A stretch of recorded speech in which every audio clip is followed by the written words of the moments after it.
Hey folks, Scott Weingart here, and this is an EMCrit We. On this We, I got on the horn with John St. George. He is an emergency physician. He is an airway educator. He is the creator of protectedairway.com, which you should go if you've not seen it because it's super cool. I will explain what that is in the interview itself. So this is a reaction to the recently published DAS guidelines on airway management. We talk a little bit of RSI trial. John reacts to some of the stuff I mentioned in that Jan U Airway episode. We just kind of rap about airway. It'll be fun. You like it. I like it. It's enjoyable stuff. So let's get right into it. Who are you and what do you do? I'm an emergency physician. I'm also an educator, and that's my real passion. I love innovation. So I've been working for many years to design an integrated way to blend digital and physical learning for airway management, just because I feel like what I would say is I think we're drowning in content, but lacking in the ability to access durable skills. And I think my mission has been, how do we bring those two together? How do we bring the digital space and the physical space together to make learning more accessible? So that's the Protected Airway Collaborative in a nutshell. That's what we do. Yeah, and people could find that at a website as well as in person now, and I'm curious to hear about that. But when I first came across the Protected Airway, it blew my mind because it's very different than anything else out there. And what came to me is this is an experiential project versus just a didactic one. And as soon as you go there, you'll see it's set up very differently. The visuals, the imagery is very different. But you have an even deeper vision, and that we had met in person and you had told me about this. If you had your ideal, but you were just given a grant of $1 million to set this up, what would it look like? Yeah, so the original idea was inspired by a visit to the Museum of Modern Art and just walking through an immersive interactive space with my headphones and listening to information about artists and their history and the culture and politics of the time, and then this interactive space. And I looked around and saw millions of people wandering around doing the same thing. I thought, wow, why don't we try to adapt this to education? And at the time I've been teaching an airway course for a long time, but I kept doing it the same way over and over. And it was a one and done. And then people were disappeared and it just never felt quite right to me. And then suddenly I hit on this idea and we started setting up these immersive interactive spaces that allowed people true adult exploratory learning, pick the topics that they wanted to discover, practice at their own pace in kind of a non-judgmental zone because there was nobody looking over their shoulder or telling them they had 10 minutes to finish. And so the vision became this idea of how do we deliver that using today's technology without being too prohibitive and cost expensive so that anyone could set it up anywhere in the world. Very cool. All right. So, Jonathan, what we wanted to talk about is just what's bubbling up in our heads about Airway in 2026. And I had put my State of the Airway out there. I know you had listened to it. You might have things you disagree or have a slightly different take on. What was the first topic that popped into your mind to talk about, Jonathan? First of all, I can't believe how much you crammed into that podcast. There's a lot. You covered a lot of ground. And for the most part, I have to say, I agreed with pretty much everything you said. I had a few ideas and thoughts about some of what you said, and maybe we'll go over some of that. I think as an educator looking at what I want to do in 2026 with Airway, I certainly think that the DAS Airway guidelines, the 25 guidelines, they're a big point. And then the RSI trial. Those are the two, for me, are the two big pillars of practice changing. I love it. Stuff. And why don't we start with those? Yeah, sure. What do you think of DAS? I'm in the same camp as you. I actually think that I'm often very skeptical of guidelines because I don't like things being imposed on me by other specialties. I'm an emergency physician, but I think they really listened. I really think they got a lot right. I think that it's a major improvement overall in a number of different areas. And so I think that for the most part, this is something I'm going to be sharing with people and talking about and incorporating into my curriculum for sure. Can't agree more. I think of all the guidelines out there currently, these are probably the best I've seen. The Puma guidelines are going to come out and they might supplant it, but as now DAS did a great job. I am very leery that they put 4 tries in there, Jonathan. 3 tries by the regular practitioner, and then the master who walks in the room gets a 4th try. I think that is set up for failure because now they're going to wait for that person they've called for help to come in and take that 4th try before they do what they know they need to do. What do you think about that? Yeah, I mean, I think that again comes from the cultural background of anesthesiology. This is not what we do. This is not, and honestly, if you hear Nicholas Crimes and his recent sort of talk about against oxygenation, which I encourage people to listen to, I thought it was very good, is that this is not the way we should be thinking about it. So to me, as an emergency physician, I am, first of all, I'm always planning for failure. And when you talked earlier about anatomically difficult airway and that, how we assess the airway, I'm doing what you're doing. If the patient's cooperative, I have time, I'm opening their mouth and moving their neck around and making sure their jaw moves forward and maybe asking a couple of questions about prior history. But for the most part, I can forgive not having a good assessment of the airway. What I can't forgive is not planning for unexpected difficulty. Because let's just be honest, including anesthesiasts, all of us are bad at predicting difficult airways, anatomically at least. The DAD sort of study that came out, that sort of the Danish airway registry, like we get it wrong 93% of the time, I think is the number they came up with.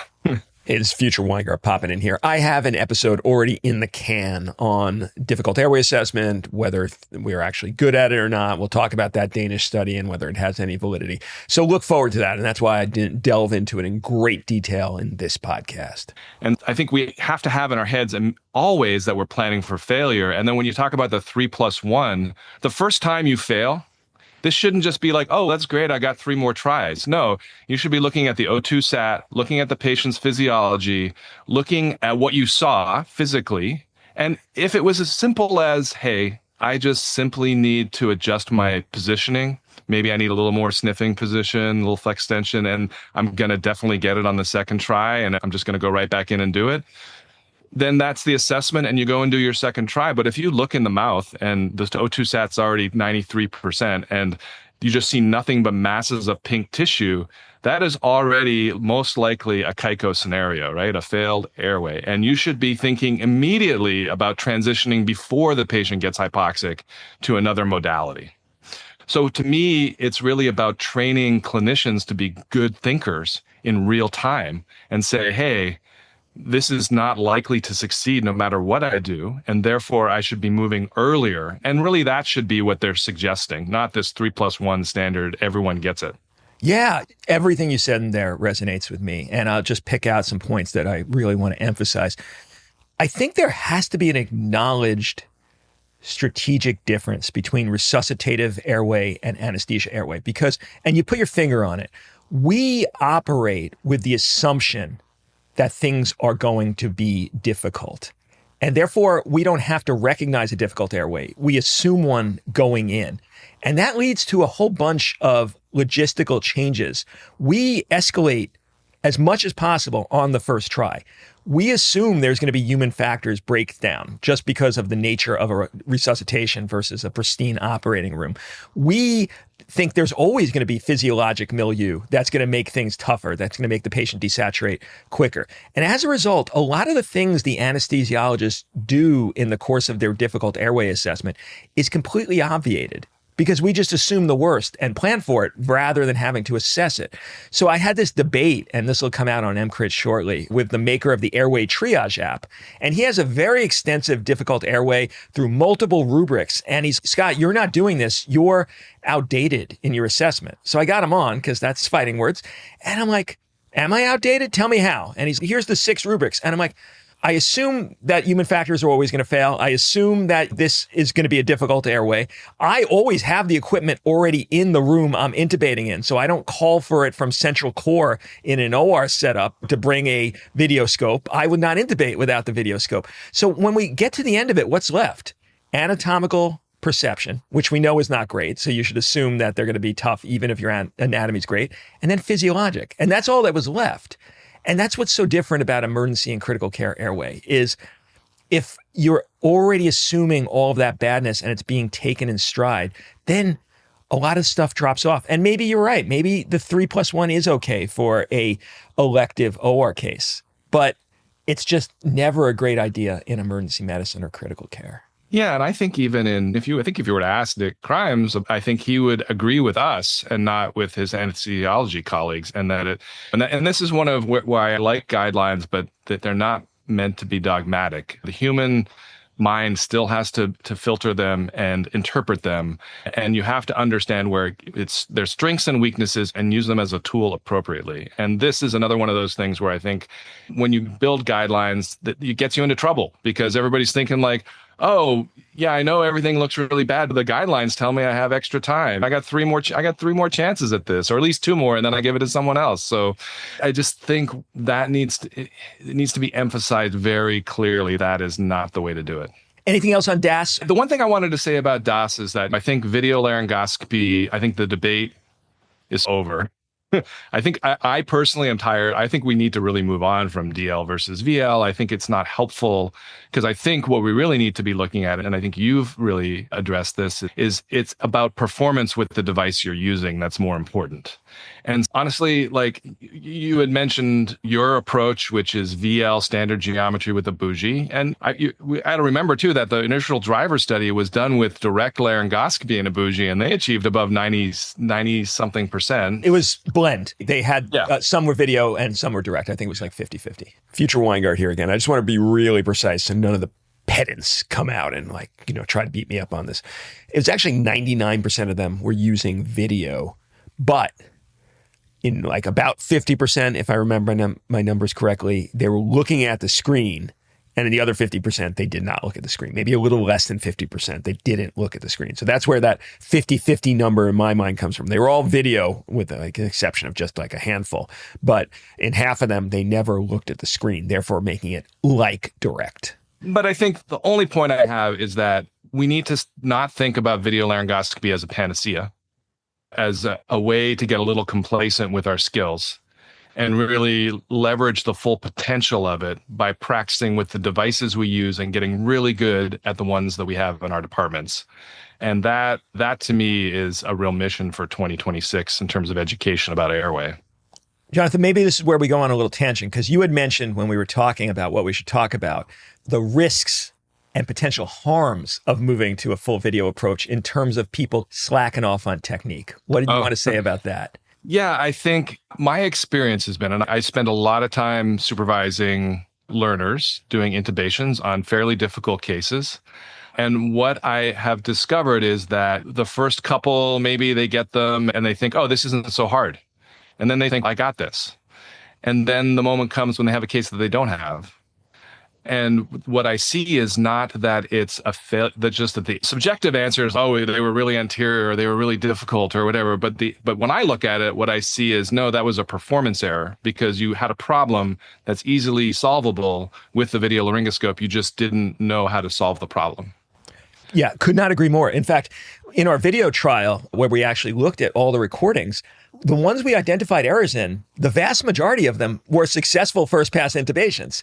And so it completely supports your point, which is video, people are getting the tubes in and they're still making errors. And the real problem is psychologically, they're congratulating themselves without the ability to really have someone look at the video afterwards with them and say, look, yeah, good job getting the tube in, but your technique was not great because you were off midline, but you still managed to get it in. But improving your technique will allow you to get those very difficult airways. Got to work on this specific point. So yeah, and I think video gives far more slack to people because they're going to get tubes with even really poor technique just because of the wider field of vision and the capability of seeing things they wouldn't ordinarily see. So how are you combating that with your learners, Jonathan? I'm messaging it a lot to my residents. I'm also spending time when I'm on shift. If I'm on a night shift, I'll grab one of our GlideScope cores that we have, and I have it on automatic record, and I'll review some cases, and then I'll just, hey, come into the resus bay. Let's run through a couple of intubations, and we'll sit and we'll go through them, and then we'll say, hey, yeah, they got that tube. But what were the things where you were a little... Hey, folks, but we're not getting right to the show because you're listening to the free foam feed of EMCrit rather than the members-only feed. Now, I'll put you out of your suspense. This is a full episode. You're not going to be cut off. Don't get upset that you're hearing this, and now 8 minutes from now, you're going to be listening, super excited by what you're learning, and then all of a sudden, and no more episode. You never want to hear that sound again. You're not going to hear it in this one, but you're going to hear it in a bunch of others because you're not a member. And membership is so cheap and so beneficial to the care that you could provide your critically ill patients in the ED or ICU that it's just crazy that you're still hearing this message. So go to emcrit.org/join, become a member, do it before the end of the year. You could write it off on your taxes. You could use your CME funds. And then all of a sudden you get all of the stuff that is not available in the free feed, and you never have to hear this message again. Please consider joining, and thank you for listening. Worried. Were they too close? Were they pushing the epiglottis down into their view? Were they off midline and the tongue was pushing the tube to the left or right? Or what was it that they got lucky, where we can say they got lucky, so it's not a perfect intubation? And then that sort of turns a light bulb on, where they start to see the near misses and seeing the near misses. And so I would love to see more. I think developing a database of these kind of cases that we can all share and use to teach residents about the near misses and optimization in the age of VL is something I think would be really important. No, that's great. I'll add another one to the list. I think we're eliminating the proper development of the musculature of laryngoscopy, because when we had direct, you, at least the way I teach, shouldn't give up on a view until the patient's head is actually lifting off the bed. And depending on head size, sometimes that required a significant amount of strength. And it wasn't the gross arm strength that our bodybuilding residents are building. It is very fine muscles that you would not develop or have access to fine motor control unless you've done a bunch of them. And you'd watch these beginning learners go from not even being able to lift the jaw enough to see anything to the point where they could easily lift the head off the bed. And there's some optimization steps. You could lock your elbow against your chest and do all these things, but you'd learn those techniques. Now with video, when you get the difficult intubation that really just requires more lifting force, the residents don't have either the muscle strength or the control of the muscles that exist to actually do it. I've witnessed this numbers of times because I'll say, all right, you got to keep lifting. You got to keep lifting. And they're like, I can't lift anymore. And then I'll put my hand over their hand and augment, and all of a sudden it's perfect grade 1 view that wasn't there simply because they don't have the lifting force. And this is more prevalent with a standard geometry video, obviously, than a hyperangulated in terms of improving the view by that increased lifting. But when you actually need it, when push comes to shove, you're intubating at CT scan with a direct laryngoscope, you're going to be sorely disappointed when you realize you don't have that same field of view. You need to lift more with the direct than you do with the video. Yeah. I think I'll say one of the other things that's happened with video laryngoscopy is because direct laryngoscopy really required this mental model of aligning your axes, right? So you could because you needed a direct line of sight to your target. But now when you have a device with a camera on the end, it's not a direct line of sight. You can look around things, and looking around things is great, but it comes with its own set of challenges. And so I'll often see a patient, someone who didn't put the patient in the proper sniffing position before with video laryngoscopy, and they get away with it because maybe they're using a hyperangulated blade, or they look around that primary curve and look around the tongue, and they see the glottic opening, and they're like, great. But then they're struggling with tube delivery because the angle is too much. And then I'm like, I'm lifting the head, and I'm like, oh wow, look how that changes the spatial relationships.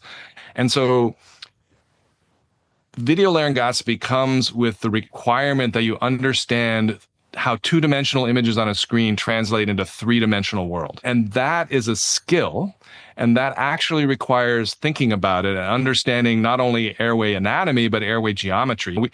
The great legends, Rich Levitan and others, EVLI and progressive anatomic landmarks, I think in the age of the video laryngoscope, spatial relationships and airway geometry has almost, I wouldn't say is ascendant, but certainly up there on a par with identifying landmarks as a key sort of cognitive skill you have to have. I could not agree more.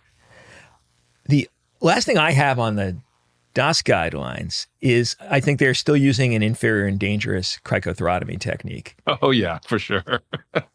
You're on the same page. Yeah, it's nice. The Australians and the PUMA guidelines, they've actually spoken to anesthesiologists who have tried this in real life and been really disappointed with what's taken place, to the point where they're like, if you're going to use this technique, you need a bougie or airway exchange catheter that confirms end tidal CO2, because that's how worrisome it is to actually know whether the bougie you've stuck in using that scalpel technique they recommend is actually in the right place.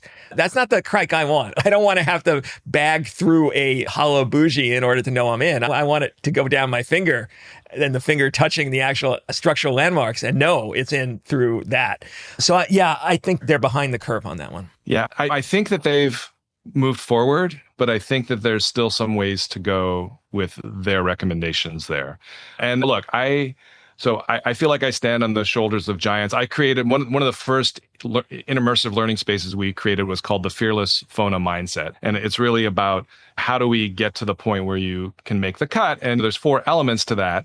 And one of them is seeking simplicity. So I just think get stuff out of the way. Like you need to be rigorous about removing things that are unnecessary. Like we haven't talked about it, but I'm sure when we talk about cricoid pressure, but removing things from the field of view, removing stuff that takes up cognitive bandwidth and hands and resources that you don't need. Absolutely. Yeah. Preaching to the choir. Absolutely. We're on the same page. All right. You brought up a controversial topic that I had on my list. Let's talk cricoid pressure. Yeah, that's another one I don't understand why it's like this zombie that keeps crawling out of its grave and coming back. In the recess room, there's just not a lot of space. Everybody has a job at every location. And this idea that somehow this person is going to stand there and start pushing down. And we've done in our anatomy lab with and without cricoid pressure. And I do it all the time in our anatomy lab to demonstrate what happens. And it makes intubation harder. 9 times out of 10, you're going to have to say, hey, ease up in order to deliver the tube. Yeah, it's baffling to me. And I thought the vision of most of anesthesia, at least in the United States, and it might be in the United States that this is the case, because really the re-impetus of this is coming from anesthetists in other countries. But my feeling of the general gestalt in the United States is the anesthesiologist would love to get rid of it as well. But until a national society comes out like the ASA and says, you don't have to do this anymore, it's just medically not worth it for them. I think we're lucky in emergency medicine and critical care that the default has become no cricoid for well over 2 decades now, to the point where I think we're very safe in a medical legal environment for us not having done it, when it's still de rigueur in the operating room. But our friends in the UK and Australia, they seem to like it, which is baffling. There's not been a whit of evidence showing positive effect. And they point to the studies that show it doesn't help or too small or not powered enough. All right, where's the positive evidence? Like, you know, we don't have to disprove it. You have to prove it. It's a thing you're asking us to add on to a procedure. So yeah, it's baffling to me. Yeah, couldn't agree more.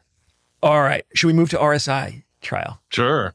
All right, so what's your stance? Everyone knows my stance. I've talked about it like 3 separate episodes. Yeah, it's funny. You do this long enough and you start to see the fads and the trends and everything's happening. When I started, Etomidate was Etomidate and Sucks when I started. And then I moved to Etomidate and Rock for my RSIs. And it works really well.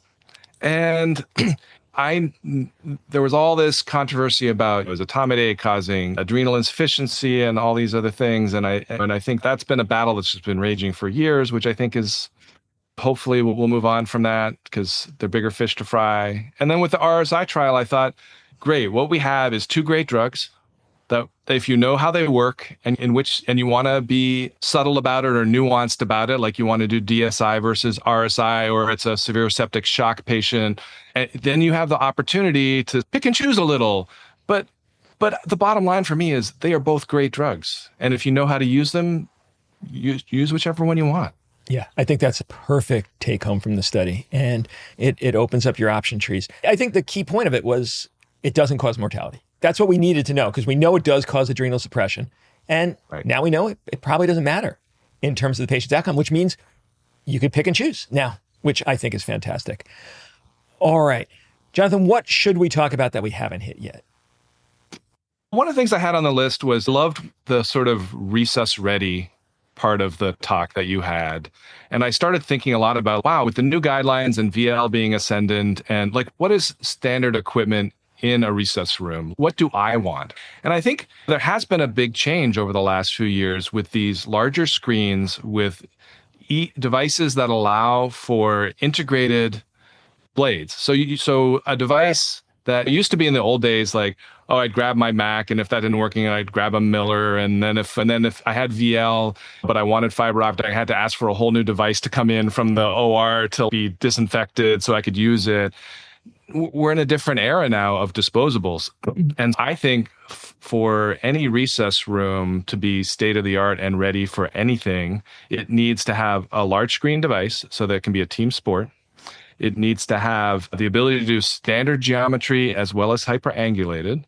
It needs to be able to do fiber optics so you can just switch seamlessly from one to the other, and then allow for combinations like the video assisted fiber optic intubation skills. And then right next to your fingertips are your Crite kit.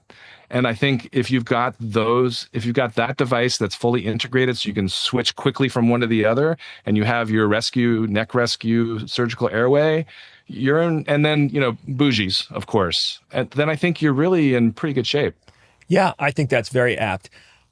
I guess and may this be the last thing we talk about. Yeah. We're talking about stocking the bronchoscopic devices, but as a regular line ED physician, not going to have an amazing amount of experience with it on real patients. As an airway educator, how do we upskill people so that every attending in the department is capable of performing or supervising a video bronchoscopic intubation with or without the assistance of a video laryngoscope? I think one thing in my world of education I've noticed is there have been some improvements and some new options in terms of mannequins that are out there, and new tools. Like I've been working with Jim DeCanto developing these sort of massive hemoptysis 3D printed bronchs that we're playing around with and training people on, and that's been incredibly valuable. So one is making sure that's available for people to practice on. And I think when you're talking about attendings who are learning new skills, one of the reasons that the protected airway sort of design is meant to be a pop-up in a break room is that you're an attending who maybe doesn't want to show that your skills are a little rusty on something. You get to go in, you spend 20 minutes, you do it all on your own or with your best friend who you don't care if they know, maybe they don't know either. And you just get to practice on your break in between shifts or whenever you come into the office for whatever reason, for admin stuff. And so, more opportunities for durable skills is key. But also, I think having the devices available and understanding, hey, if you're not comfortable with this, should not be your go-to. Call for help. That's first. But there are many opportunities where you might say, hey, I want to do nasopharyngoscopy, and I'm going to practice my hand skills and do some nasopharyngoscopy and see if there's a fishbone back there or something. I can do that. Yeah, that's low risk. And then there's VAFI. All right. For the listeners that don't know, VAFI, V-A-F-I, is video-assisted fiber optic intubation. I don't like this term as much. I use VLABI. None of these terms are good, but VLABI is more descriptive. It's video laryngoscope assisted bronchoscopic intubation because we're no longer using fiber optics anymore. So it just rankles because it's an old term. So VLABI is the way I'd say it. VAFI is fine as well. Which I really like as a gateway skill because it allows people to have the same perspective as the video laryngoscope, but you're driving the scope almost like a fancy articulating bougie kind of device. And so those are opportunities to learn. And then I think if you get into trouble and you've put an eye gel in, let's say, and you're able to oxygenate and ventilate the patient with that, and you need a definitive airway, like getting a tree so you can oxygenate at the same time that you put in the scope. And if you get it, great. There's no harm, no foul there. So I think it's important always to think about opportunities to learn that are going to be minimal risk to patient. Even as an attending, I think about that all the time. Is there an opportunity for me to learn? Like where I'm involved in something that I haven't done in a while, but I'm not doing it it's not totally dependent on me that this patient lives or dies. I think we have to seek those out. Yeah, I love that. I'll double down on some of the stuff you said. And I don't think inexperienced folks, which is most of the people in emergency medicine, should be doing oral bronchoscopic intubation just sticking in the mouth. I think something that fixes the two omnipresent problems, which is loss of midline and not adequate tongue displacement. So you should either use that laryngoscope, just as you mentioned, that technique. That'll solve both of those problems. You just follow the laryngoscope blade right down the middle, or put in an intubating oral airway. That also, if you have your friend holding it in midline, will displace the tongue and keep you in midline. That alone will take so many of the issues out. And inexperienced people will have no problem doing that intubation at that point. When I was first learning, just going in the mouth with nothing is hard. It's a much harder skill. The nasal, it keeps you in the midline. Yeah, and you don't have to worry about the tongue. But oral without something in the mouth is a skill that is depreciable and is difficult to acquire. Yeah, we have Williams Airways that I've put in our box. And the challenge is, I think, actually, once you've delivered the tube, then you have to get the Williams out. And I would just say to an emergency physician who managed to secure an airway fiber optically that way, just don't touch it, just leave it. And if you're worried about it at all, let the respiratory or anesthesia come down and take it off for you. You've secured the airway. That was the win. Yep. Don't worry about the niggling little, like, how do you take it out without just dislodging the tube. Don't let perfect But yes, fuck I up agree. I've seen people put endotracheal tubes in first and then try to guide it through the endotracheal tube. And I find that the tube often slips off midline and is maybe if you're trying to do it yourself, your host, if you have a partner the partner should be establishing your midline with all of the devices, then I think you're okay. Yeah, that's fair. All right, man. Anything else we should mention before we call it a day? No, I don't think so. I think, that January was great. I listened to it a bunch of times. I took a lot. It made me think a lot about what the state of 2026. And as an educator, I'm excited to take some of this stuff and kind of figure out how we get it out to people. People would be missing out if they don't check out the Protected Airway site and then feed back to Jonathan, because I think your mind's going to be blown away. And it's there not just for you to learn, it's there for you to use as a educational jumping off point with your learners. And that's what it's built for. And I think you'll have an amazing time playing around with that stuff and just looking at it. It's just fun to browse through the site. It's crazy stuff.